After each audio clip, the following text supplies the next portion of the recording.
As you guys know, the NBA is a league led by its superstars. And because of that, we tend to forget just how good NBA players are. So in this video, we're getting rid of all of them. I'm talking all of them. None of them will be left. So that just means I'm going to be getting rid of players like Joel Embiid, LeBron, Giannis, Luka, KD, Steph, Dame. All of them are gone. And we're going to end up seeing just how much the NBA changes when we do that. I think I explained it well enough. We're just going to get into the video. I'm not going to lie to you. I had trouble determining who was a superstar player or not. So if I get any of these wrong, just let me know in the comments. So after I removed all the superstars, the best player in the NBA is now Shai Gilgeous-Alexander, followed by Jaylen Brown and then Tyrese Halliburton. I'm gonna just scroll through all these teams and you guys can pause the video to see who basically got removed, but some of these teams stay the same and some of these teams got a lot worse, as you can imagine. So with all that being said, we're gonna simulate to the All-Star break just to see how that looks like. So at the All-Star break, you can already see that this is a lot different from what it would be in real life. So Ant ends up making his first All-Star game, and I don't really count this one because he would have been putting up the same numbers. That team did not change. But since so many players are gone, he was able to make it. Same thing with Halliburton. Even though he's putting up crazy numbers, 20 and 10, man, those are great. Desmond Bane doesn't have Ja Morant, so he ends up putting up 25 a game, man. I respect it.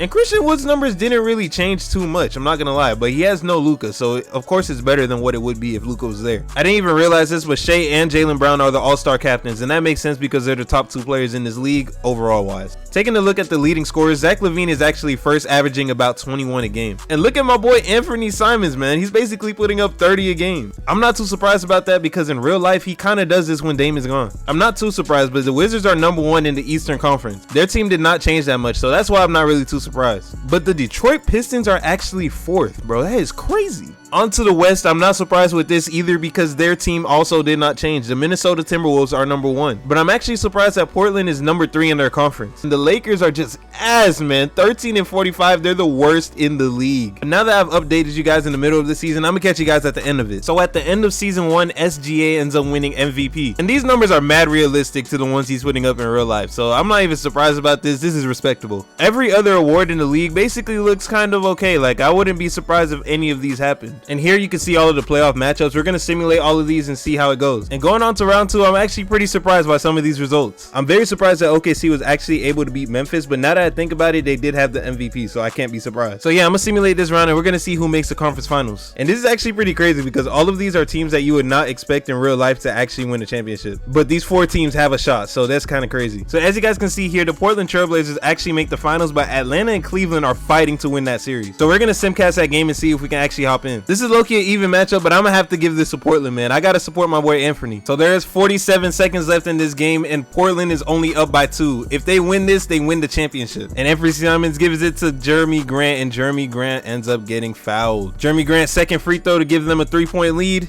is off. Oh, they gotta play good defense if they want to win this. Oh, good steal by Simons. Let's go. And just like that, they end up sending Simons to the line and he ends up making his first free throw. Simons' second free throw to give them a 4-point cushion is actually off. They do not want to win this game.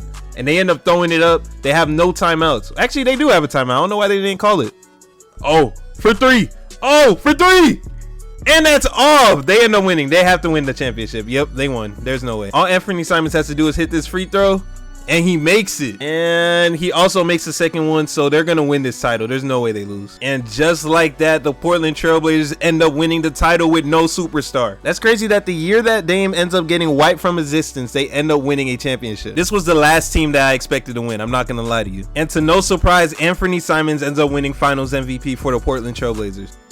Whoa, whoa, whoa. Why is there a Hawks player on the stage? He ended up putting up 33 points a game in the finals, bro. That's crazy. That's crazy. I'm not going to lie to you. But with all that being said, that's the end of season 1, and we're going to be going on to the next season. And the Thunder are most likely going to get Victor, so I won't be surprised if they actually win the championship. Bro, that Thunder lineup is going to be insane with Chet and Victor on the same team. Scoot ends up going to Dallas, and they're going to need him because they don't have Luka no more. There weren't much notable changes. Draymond Green ends up going to the Bulls, and Jeremy Grant ends up getting his ring and leaving to go to LA. That's actually crazy. Miles Bridges is now the best player in Brooklyn, and Christian Wood ended up going back to the Detroit Pistons, and that's really all that happened. Taking a look at the All-Stars the next season, it doesn't really change much. Evan Mobley ends up joining the All-Stars this year, scoring 18 and 11. That is really good for him. Anfernee ends up making the All-Star game this year, even though he didn't make it last year, and his numbers are a little bit worse. And I don't know how this man made it, but RJ Barrett ends up making the All-Star game. Halfway through the season, Detroit is 48 and 11, and that is actually the best record in the NBA. Looking at the West is overall a lot weaker than the East, and it's really only 3 teams up top top that are going crazy for this #1 seed. So we're just gonna have to see how that plays out at the end of the season. Once again, here's another simulation where Darius Garland basically becomes the greatest point guard of all time. He scored 35 and 11. Since when has he been doing this in real life? He hasn't even shown signs. And this is kind of funny to me because the 2 top seeds are 2 of the worst teams in the NBA in real life. But yeah, we're gonna get through this round and see how it goes. So at the end of that round, both of the #1 seeds end up getting beat by the 8 seed. And no team from the finals last year is even gonna make the second round. So we're gonna simulate to the next round and see who actually ends up making the conference finals. So with 4 minutes left, this is a tied game to go to the conference finals. Oh, passes it to Brogdon. Brogdon for the pull-up 3.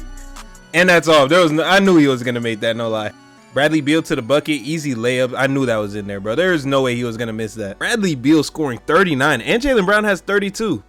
Brogdon gives it to Jaylen Brown. Jaylen Brown for 3, and Jaylen Brown is off. For 3, Kispert. Nice block, Jaylen. Okay, and that was an easy one. I don't know how he got that to go, but he got it to go. Jaylen Brown has 34 points now. 39 minutes, bro. He has not taken a break.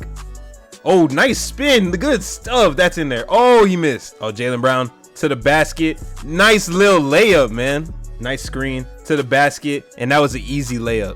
Jaylen Brown has the ball again. Gets the screen from Williams. Oh, that was a bad pass. I even saw that coming.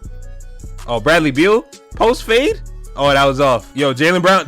What? He just takes it? Oh, my God. Oh, game winner. Oh, he makes it. I'm like 2 seconds early. That was not a game winner. I am tripping. I got a little too hyped. The Wizards have 2.5 seconds to actually make a shot here. I wonder what they're going to do. Oh, that's so off.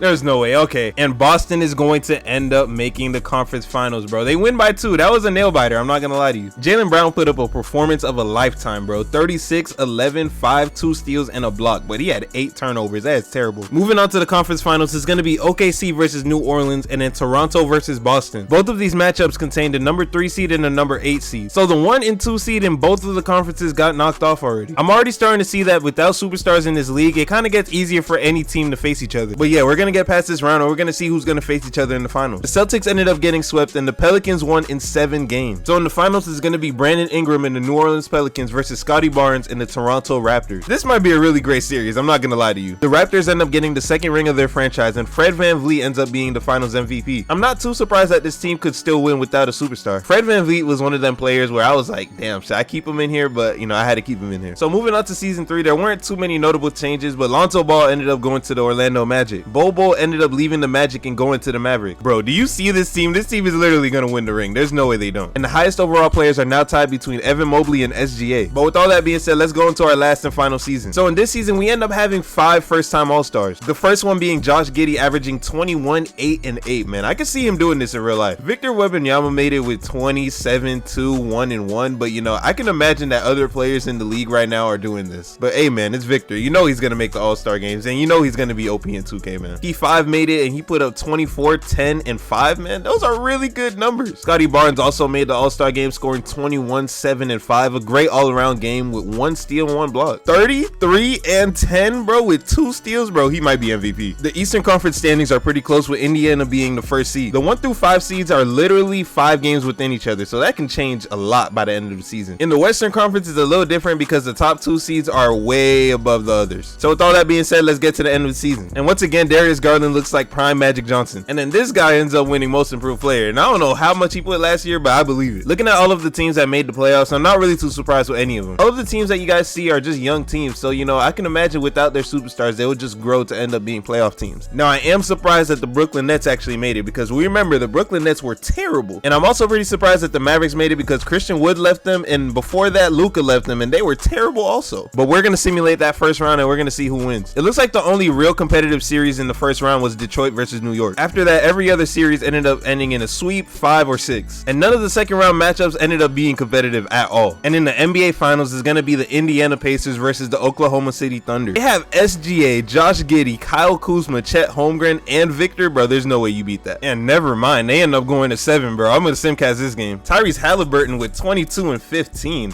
shooting his first free throw. And that is down. He has an ugly free throw. Second free throw is... that's off. SGA gets the screen from Chet. And that was a bad shot. You can't take down Miles Turner. Melton. Oh, nice steal by Shai. Kuzma to Giddey. You got to pass that back out. Giddey. And 1. Never mind. That and 1 ended up putting him down by 5, man. And he could make this 4. First free throw, I mean, his only free throw is off, bro. Oh man, that's an easy post fade, and that's off. I don't know why he post faded it, but Holmgren gets it back and puts it back up. He cleaned up the board. 3-point lead for the Indiana Pacers. Tyrese for 3. Oh, that could have sealed it. No way. And Shai gets the dunk, bro, to put him down by 1. That was a timely bucket too, because the shot clock is still active. Oh, why did he foul though? He did not need to foul. There's no need to foul here. Tyrese at the line, first free throw. That's in there. Tyrese at the line for a second. Can he miss this? He actually does miss it. So maybe that foul was warranted. Oh, he's going for the win. Oh, he missed. He folded. Bro, he had an open lane, man. All right, but he maybe they're still in the game. Let's see. First free throw is in there. Second free throw for I thought that was off too. Okay, it's over. There's no way they win. Oh, he has to just shoot that. He shoots it. Oh, he makes it. Whoa, they're down by 1. That's crazy. And they have to foul, bro. But that was a crazy 3-pointer by Kyle. Halliburton to the line again. First free throw is in there. And to the line he goes again. And that's in there too. So it's a 3-point game. They have 6 seconds. That's plenty of time. Who is this guy? Why'd they take Shai out the game? Oh, Kyle for 3 again. Oh, I thought he made that. That was going to be crazy, bro. Those would be 2 of the most clutch buckets I've seen in my life if he made those. The Indiana Pacers actually end up winning the championship. I was not expecting this at all. I don't know if Indiana will ever see this scene in their life. I can't put into imagination that Indiana is going to win a ring. I just can't. Tyrese Halliburton ends up winning Finals MVP, putting up 32 points and 13 assists, bro. That is crazy. He also had 2 steals with it, no blocks, but yo, those are crazy numbers. So that's going to be the end of this video, man. I found this video to be very interesting, and I hope you guys found it fun too. If you guys are still here at the end of the video, man, I really appreciate you. Please leave a like and a subscribe if you can. And I've been planning on doing something a little different with this channel, man. I'm still going to be having all these 2K videos, but I'm thinking about having NBA discussions where I just talk about different topics in the NBA. So if you guys would like that, man, please just let me know in the comments, bro, because I've really been thinking about it lately. But yeah, man, that's going to be the end of this video, man, and I'm going to catch you guys very soon. I got some more videos in the works.